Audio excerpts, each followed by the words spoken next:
to another Britflicks.com podcast. My name's Stuart Wright, and today's guest is author Kate van der Borgh. Welcome to the show. Thanks so much for having me. Great to be here. My pleasure, my pleasure. Now, in days gone by, we could have done this face-to-face, but since we first met each other and now that we get to talk about your debut novel, is that right, your debut? Yes, that's right. Your debut novel, which is called And He Shall Appear.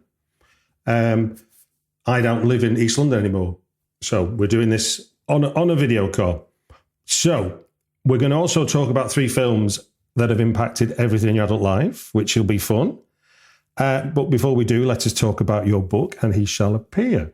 Before we go into any details, do you want to give a brief synopsis as to how you would describe the novel? Yeah, sure. I sometimes call it a sort of ghost story. It's about a young man who's from a town in the north of England, a small town. He's an unnamed narrator, I should say. You never learn his name. And he has won a place at the University of Cambridge to study music. And when he arrives at his Cambridge college, he feels quite lost and out of place, like he doesn't fit in. And that's why he is very excited to cross paths with Bryn Cavendish. And Bryn is another student who is basically everything the narrator is not. He's charming and he's popular, and he comes from a wealthy private school background. And he's also a very talented amateur magician. So he does close-up magic for his pals when they have room parties and that kind of thing.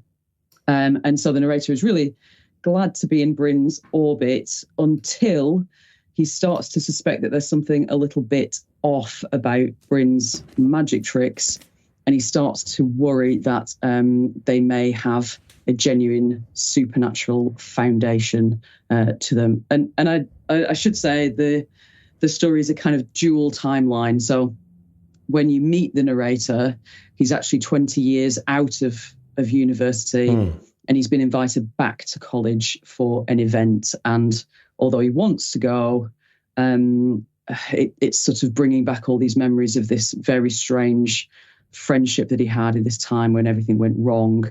And he's a bit scared to go back to college for this event, just in case something of the past is still waiting for him. I'm so glad you confirmed unnamed narrator, because when I was getting ready, even though I'm halfway through the book, I was like, what's the main character called? And I thought, have I just missed this at the beginning? And I was frantically looking through the beginning, going, he's not in it. And then I kind of get a Google to see if I really had missed it. And then thanks to Goodreads, it tells me unnamed narrator.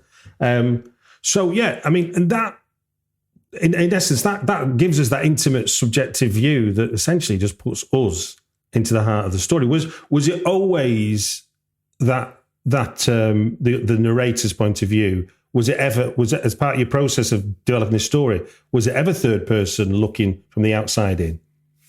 No, it was always first person. I think I knew it always had to be first person because so much of it is about the nuance of his thought processes and the sort of difficulty of him being frank with himself. You know, he's trying to face some uncomfortable truths in this story. Yeah.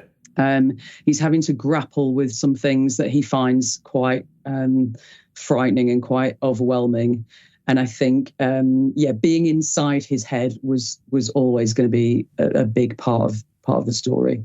It reminded me of a book that I read that scared me equally, called "Satan Wants Me" by Richard Irwin, which is you're inside the mind of a man who has been experimenting with LSD and is looking back on a time of the people he hung out with, and he's not sure whether what he experienced was magic and LSD or did he meet the devil, kind of thing. Oh, brilliant!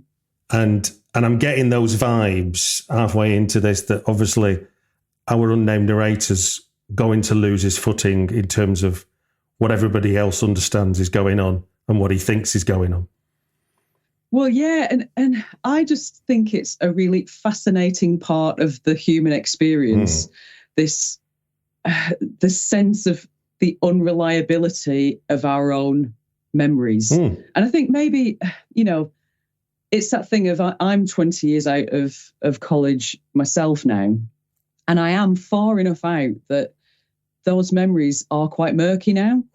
And, have conversations with my friends where we remember events slightly differently. And it's that thing of, no, he said this and then she said that. And you start to slightly lose your grip on these things that were really foundational moments. And I suppose I'm just fascinated with what all that means in terms of, your sense of self and how well we can ever truly know ourselves. And I find it fascinating and deeply unsettling in equal measure. Now, as people may who recognise accents will know that I am Northern, as is Kate, like the unnamed narrator is. And while I didn't go to Cambridge, I went to what was Birmingham Poly, that then became the University of Central England, which I now believe is just called Birmingham City University. But nevertheless, when you come from a world that doesn't know higher education, you don't meet people from public school, which is a key part of the world. It's not just going to university that becomes our unnamed narrator's journey. It's these people and these traditions and these values and these habits and these just points of view that is completely alien to him, but he's having to absorb it. And I remember vividly, and I'll repeat the story that we were talking before we started recording.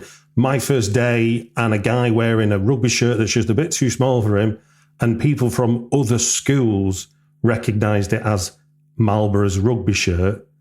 So it wasn't an accident he was wearing that top. That was literally like a beacon for his tribe. So that leads me on to, given you were also someone who studied music at Cambridge, as our character does, how much fun did you have reliving those early uni days and also embellishing them into your wonderful fiction?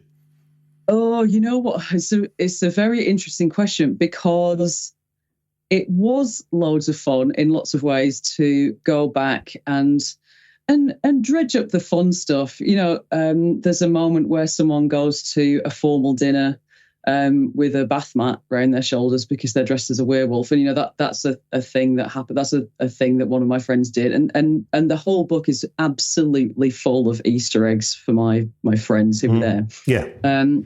But at the same time, it did actually feel quite weird and a bit uncomfortable going back to that time when I felt very out of place. And, that there is a lot of my experience in the narrator's experience. And like you, I was wandering around that place just feeling like I was missing something all the time. Even when people would ask what school I went to, it was a question that just didn't make any sense to me, because I was like, what, Habergam sixth form in Burnley? Like, why would you ask that? And it was kind of news to me that there would be loads of people from the same school, the same year, sometimes the same class, all going to Cambridge all at once. This was really strange to me. And yeah, I guess it's part of the inspiration for the book, isn't it? That I used to watch certain people moving around the college, and they just knew this lingo, and they knew other people, and they knew how the debating society works, and they knew all these other societies and what they were and who was in charge of them. And to me, I was like, what is this sorcery? Like, it looks like a kind of weird magic. And I think this is why this book has emerged, with privilege as this kind of dark power that is sort of wielded by a select group of people. And it just looks like this secret knowledge to everyone who isn't in that inner circle. And you know what, I don't even want to be sort of critical of the individuals that I met. My husband, he went to private school, he's lovely, and I had loads of friends who went to private school, and they were fantastic people.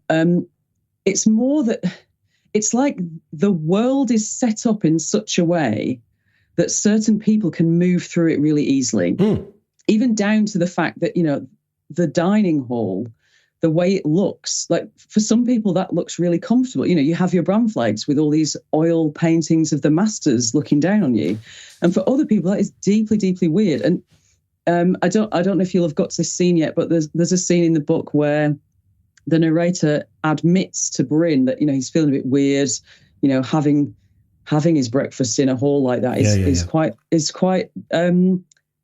overwhelming for him. And Bryn says, oh, well, actually our school hall was even better than this one. So actually for me, it's a bit of a come down. And that's a real conversation I had. That's a real life conversation that I felt it was impossible not to put in the book. So it's this thing of just on a kind of big macro level, it's like the world is just built for some people to thrive in, and other people arrive and think, what the hell is going on? What is this? Yeah, because I think what you do in a way, you kind of unwrap. It's the education part isn't the mystery. The bit that you've gone through life and the stress of exams, and the actual studying is not the thing that's difficult. It's navigating whatever's going on. There's all the stuff around the edges, and you know what? There is a point where even the study becomes a bit weird. So I often think about how, the Cambridge system is set up in that kind of tutorial system where you have small groups and everyone discusses ideas. And I really do think that, the schools I went to did not want you to sit around and discuss ideas and sort of debate one another in the classroom and do all that. But there are schools where that is a really big part of the learning experience. And again, it means that some people are really well set up to thrive in that environment where, part of the thing is like speaking up and making yourself heard and taking up space. and for other people, that's a much bigger thing than you might think. Now, if I can take you into like how you write. So when you're jostling with an idea, as it were, as you would have been with this novel, what's your process for developing sort of that spark that you have into ideas? What do you do? Are you outlining? Are you cards on the wall? Are you just random notes in books and then scrolling around trying to find them later? What's your process like? I mean, I wish I had what could be called a process. With this book, certainly, I knew I had to have an idea of where it was going. Okay. So I'm one of those people who I'm not very good at just writing stuff and seeing what comes out. Okay. And sort of seeing what the characters do. Mm-hmm. And I'm not terribly good at the whole Stephen King thing of like put people in a situation and see how it unravels. I want to know what the landing is, essentially. Yeah. I want to know what I'm heading for. And so with this one, I had a sense of the ending. And actually that in itself gave me a lot of other sorts of big touch points. So for instance, if this is a story about a really profoundly affecting friendship, I had this sense that, well, there's probably going to be, a story of two halves here. Mm-hmm. In which one half is the sort of it's striving to build the friendship, and then the other half is the collapsing of that. Yeah. Sort of quite dangerous and frightening friendship. And so that gave me a sort of very broad structure to at least get started with. And then I'm one of those people, I sort of write all over the place. So one of the very first scenes I can remember writing comes really near the end. Oh, wow. And I will often pick scenes that I sort of think will probably have to be in there. So, if I know that it's going to have to be some kind of confrontation scene, I might write a version of that, knowing that it's probably going to have to change quite a lot, but I'll have it as a placeholder and then almost work out what needs to be in the in-betweens. And I'm not necessarily recommending it as a no. It's always interesting. Everyone has their own way. Everyone has their own way. Yeah, and I had plenty of troubles with it. I know that yours you haven't quite got to the end yet, but you'll see at the end there are some quite thorny things in terms of plot. That there were some quite tricky things to navigate in terms of. There are lots of things that I wanted to appear to be quite ambiguous, and sort of making sure that worked all the way through the story was quite a task sometimes. But yeah, I would pick big scenes and write them and fill in the blanks. Which I was listening to Paul Tremblay, the horror author. He was talking about how he writes, and he does the opposite in that he will write. I think quite a lot chronologically, and he'll save the big scenes. Oh, really? As a treat, as something to look forward to. He doesn't want to do all the fun stuff first, and then fill in the blanks afterwards, which I thought was quite interesting. But I just dive in, write the things that I think will probably be important and exciting, and then deal with the rest later. See, that's quite similar to. I mean, in a way, filmmaking gets made out of order. You don't shoot a movie linear at all. And also, I think because screenwriting, which is my bag, is that you more or less have to know the ending because of the format is restricted to say 120 pages. Whereas obviously a novel, you can write until you're finished, and admittedly, not everyone wants to read 500, 600, 1,000-page novels, but they exist, and nobody says that's bad. If I submitted a 250-page script to someone, they'd look at me like I had two heads. They go, come back when it's 90, Yeah. So you kind of have to know where you're going. One of the things that I took from the book, which I never thought I'd be taking from a book, because I'm a big fan of music, and the minute your character starts citing music, I thought, well, I'm going to have to listen to this while I'm reading.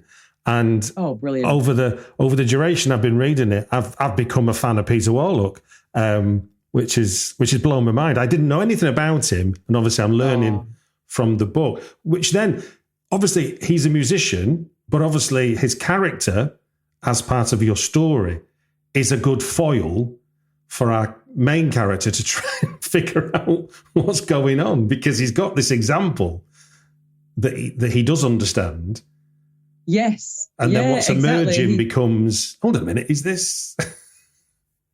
Yeah. He stands in for a lot, does Peter. I mean, he is an absolutely fascinating character. And I think, honestly, go away and just Google him and his life. And I came across him as part of my university studies. And for anyone who doesn't know, he was this composer writing in the early 20th century, and he's just this enormous character. He used to tell people that he was born on the embankment.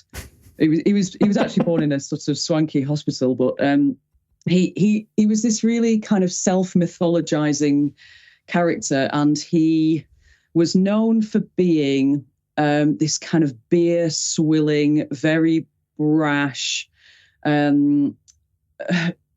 quite abrasive character. He fell out with a lot of people. He had lots of arguments with slightly high-profile people, and he was also known for riding naked on his motorbike through the village where he lived and offending all his respectable neighbours. But he starts out life as Philip Heseltine.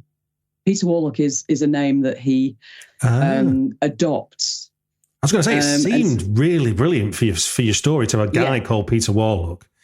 Oh yeah, and he spends a year in Ireland, I think it is, when he gets he gets quite into the occult. And if you ever see pictures of him, he looks like the devil. He has like a neat little beard, and this sort of rakish look about him. But the reason I wanted to include him in this story is that, this is all on the surface of him, this character, this adopted name, but he's actually a really, he's also a very tragic figure.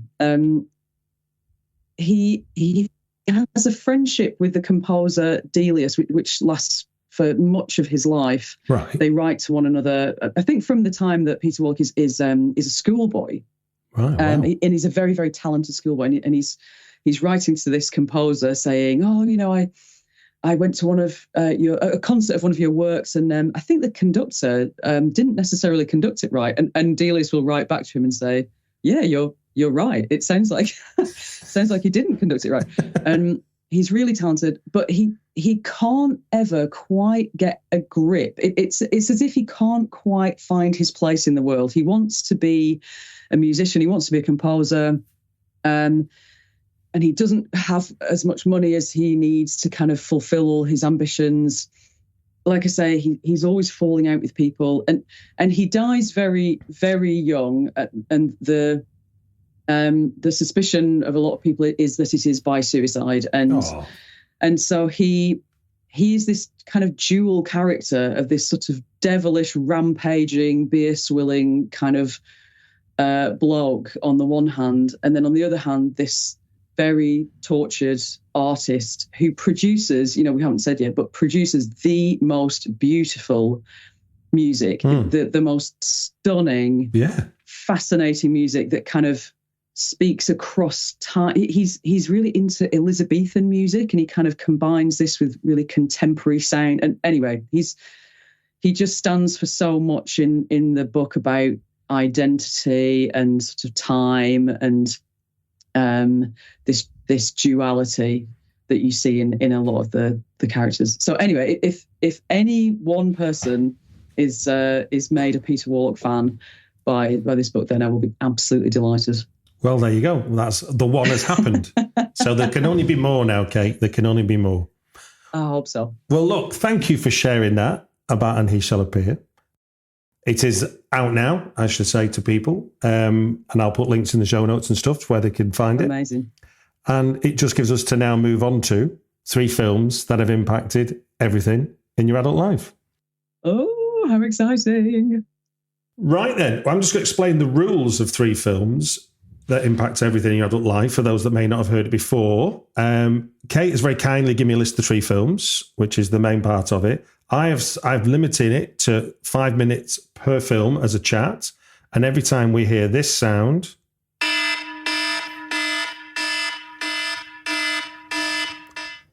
that will mean the 5 minutes are up, and then we'll close that film and move on to the next one. Does that make sense, Kate? Makes sense. Brilliant. Okay. I would say that Kate's first selection, the BBC switchboard took an estimated 1 million phone calls on the night of transmission. It's believed that the makers of Blair Witch saw it before they made their movie.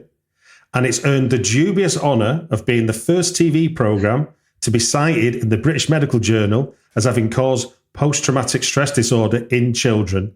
The writer, Stephen Volk, who's been a guest on the podcast, wanted the story to go further, with Parkinson claiming the ghost is probably in your house. I am talking about Ghostwatch from 1992. So tell us, Kate, why is this film so memorable and has such an impact on you?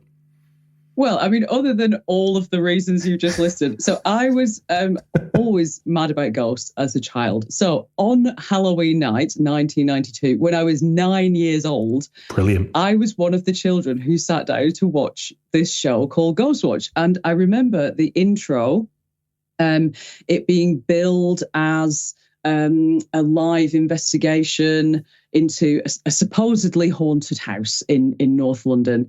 And it was hosted, as you say, by Michael Parkinson, who was one of the biggest presenters of the day. Why would you doubt Michael? And exactly. He was this trusted presenter, and he was in the studio talking to experts about footage from this haunted house case.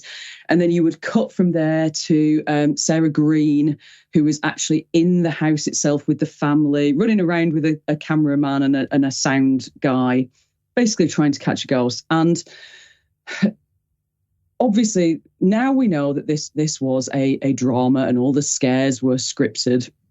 But I genuinely, like all of those other people, fell for it as a real thing. And I genuinely thought that what I was seeing on Ghostwatch, these hauntings, I genuinely thought it was real. Like that Orson Welles War of the Worlds thing. It's that moment. I was one of the many thousands and thousands of people who were taken in, and I don't think I've ever been so scared by anything I've ever seen on screen.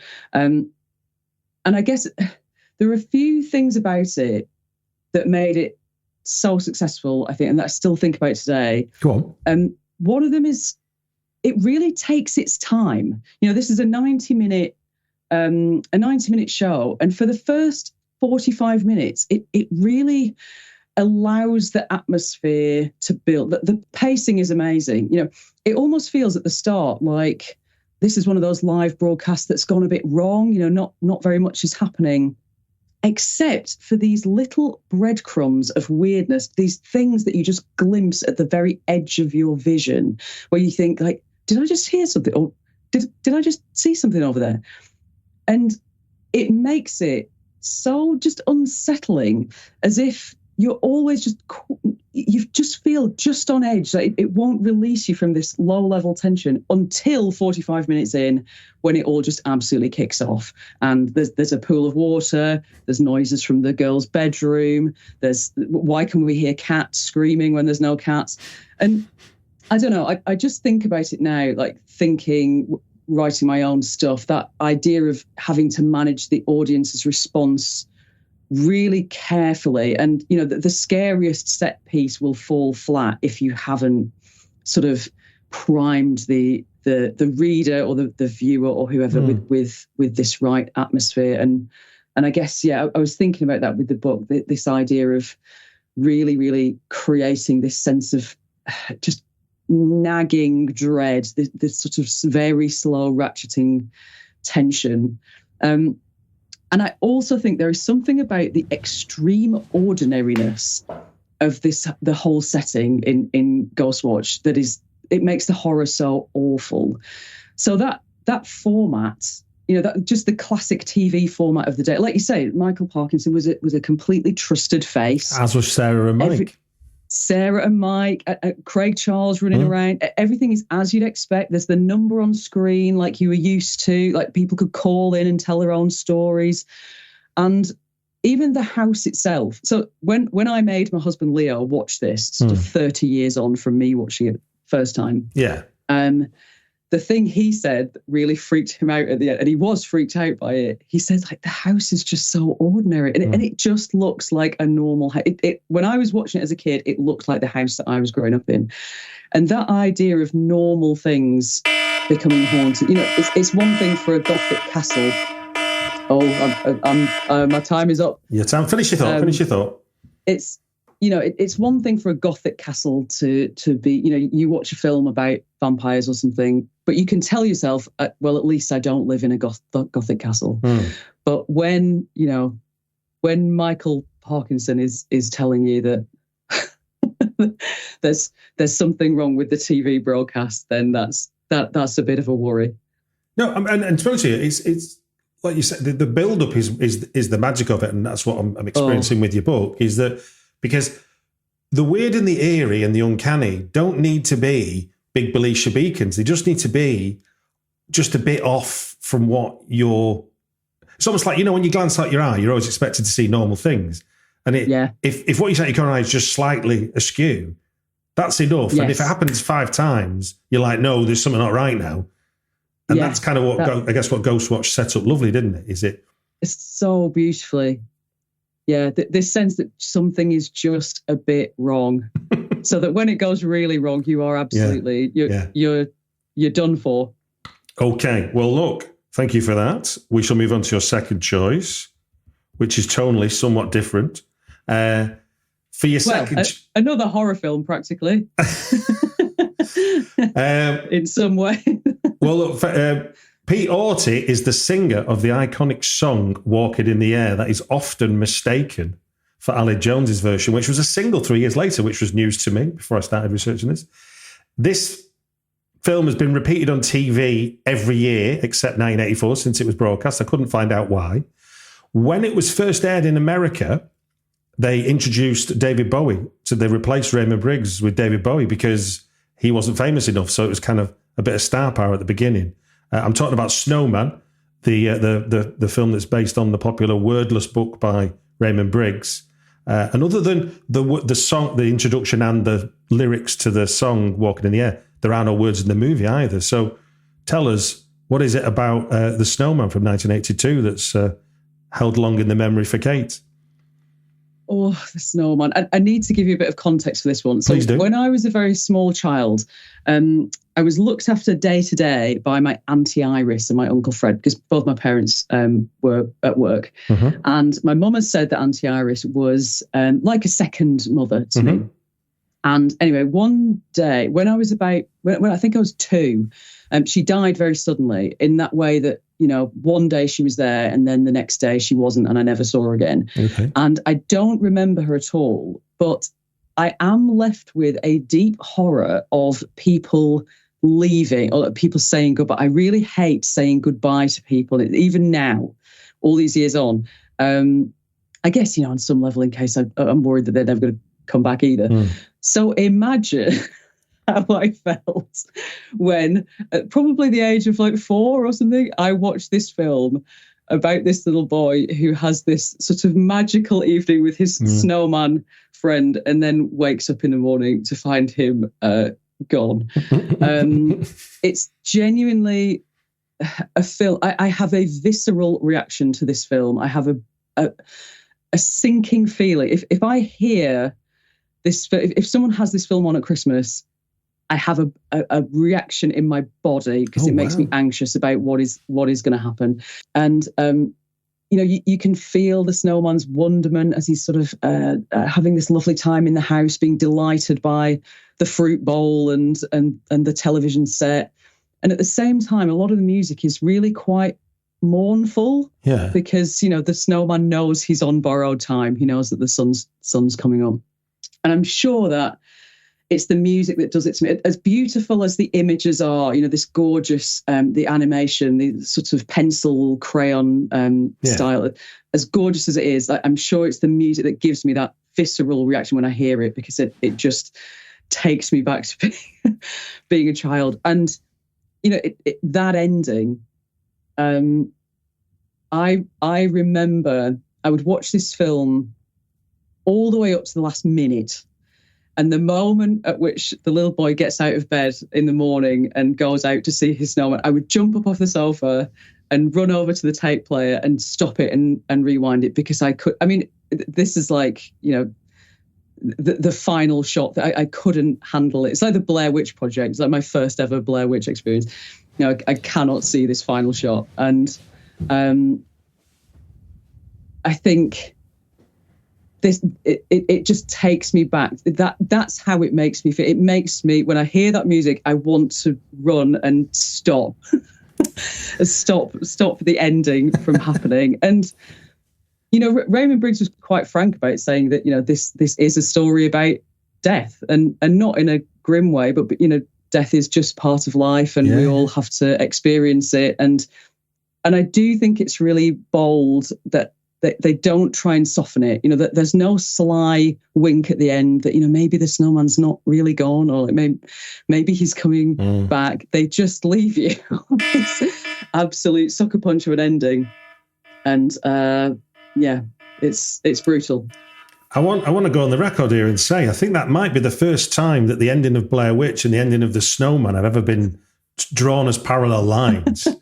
I don't know what's the worst final shot. I can't decide. That's brilliant. I love that. I was like, this is not, because when you said it's horrible, I'm thinking, is it horrible? But then when you put it in those, when you describe the snowman in those terms, it's a fatalistic film that's going to, the destiny of this film is only one way, is that daylight and sunlight is going to be the end of the snowman. Yeah, and you know, I'm exaggerating a bit for comic effect, you know, but it's